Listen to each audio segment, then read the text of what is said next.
இப்போ வந்து பார்த்தீங்க அப்படின்னா நான் மெயினாக சொல்கிறது என்னென்னா நீங்கள் செல்ஃப் ஸ்டடி தாண்டியும் குரூப் ஸ்டடி குரூப் டிஸ்கஷன் நிறைய பண்ணுங்கன்னு சொல்லியிருந்தோம். இப்போ பார்த்தீங்கன்னா நிறைய ஸ்டூடெண்ட்ஸ்க்கு இப்போ நம்ம மெயினாக அட்வைஸ் பண்ணுறது என்னென்னா நிறைய அவங்கவுங்க ஃப்ரெண்ட்ஸ் கூட சேர்ந்து டிஸ்கஸ் பண்ணுங்கள்.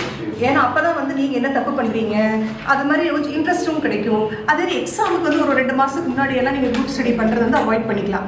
பட் நீங்கள் ஃபஸ்ட்டு நீங்கள் ஸ்டார்ட் பண்ணும்போது என்ன பண்ணுங்கள் அப்படின்னா நீங்கள் ஃப்ரெண்ட்ஸோடு சேர்ந்து டிஸ்கஸ் பண்ணுறது, நீங்கள் அக்கௌண்ட்ஸ் ஆகட்டும், தியரி ஆகட்டும், கேஸாக டிஸ்கஷன் ஆகட்டும், நீங்கள் அதுக்கு நீங்கள் பார்த்தீங்கன்னா ஸ்பேஸ் எடுத்து பண்ணுறது வந்து ரொம்ப இம்பார்ட்டண்ட். அதை நான் நிறைய இன்சிஸ்ட் பண்ணிகிட்டே தான் இருக்கும். முன்னாடி இருக்கிற ஸ்டூடெண்ட்ஸ் எல்லாம் பார்த்தீங்க அப்படின்னா இப்போ என்னென்னா ஒரு ஸ்டூடெண்ட் டீச் பண்ணுவாங்க. அப்போவே அவங்களுக்கு ஒரு நாலேஜ் கிடைச்சிடும். அப்போ நம்ம வந்து நம்ம எந்த லேகிங்கில் இருக்கோம், நம்ம என்ன பண்ணலாம், என்ன பண்ணால் நெக்ஸ்ட் ஸ்டேஜுக்கு போக முடியும், அவங்க என்ன தப்பு பண்ணுறாங்க, இது எல்லாமே வந்து இன்னொருத்தர் நீங்கள் டீச் பண்ணும்போது அதாவது என்னென்னா நம்மளுக்கு ஈஸியாக நம்மளுக்கு என்ன கிடைக்கும் அப்படின்னா அதாவது க்ரோ டுகெதர். அவ்வளோதான்.